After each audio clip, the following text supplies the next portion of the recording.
अमानतदार व्यापारी। बहुत समय पहले की बात है। एक गांव में हसन नाम का एक ईमानदार व्यापारी रहता था।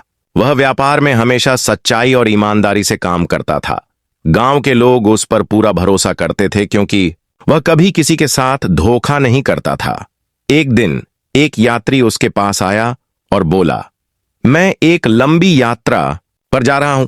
मेरे पास कुछ सोना है, क्या तुम इसे मेरी वापसी तक अपने पास सुरक्षित रख सकते हो? हसन ने खुशी खुशी उस यात्री की अमानत को स्वीकार कर लिया और सोने को सुरक्षित जगह रख दिया। कई साल बीत गए लेकिन वह यात्री वापस नहीं आया। गांव के कुछ लोगों ने हसन से कहा, अब इतने साल हो गए हैं, वह आदमी शायद लौटेगा ही नहीं। तुम्हें यह सोना अपने पास रख लेना चाहिए। लेकिन हसन ने जवाब दिया, यह मेरे अल्लाह की दी हुई परीक्षा है और मैं इस अमानत में खयानत नहीं कर सकता।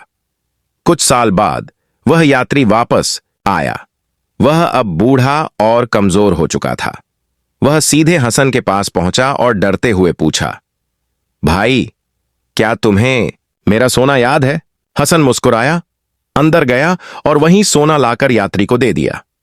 यात्री यह देखकर हैरान रह गया और उसकी आंखों में आंसू आ गए। उसने भावुक होकर कहा, आज के जमाने में तुम्हारे जैसे ईमानदार लोग बहुत कम मिलते हैं। खुदा तुम्हें बहुत बरकत दे। हसन ने नम्रता से जवाब दिया, ईमानदारी ही सबसे बड़ी दौलत है। अगर मैं तुम्हारी अमानत में खयानत करता तो शायद मैं अमीर बन जाता, लेकिन मेरी आत्मा और मेरी आखिरत तबाह हो जाती। गांव के लोग हसन की ईमानदारी से बहुत प्रभावित हुए और उसकी सच्चाई की मिसाल देने लगे।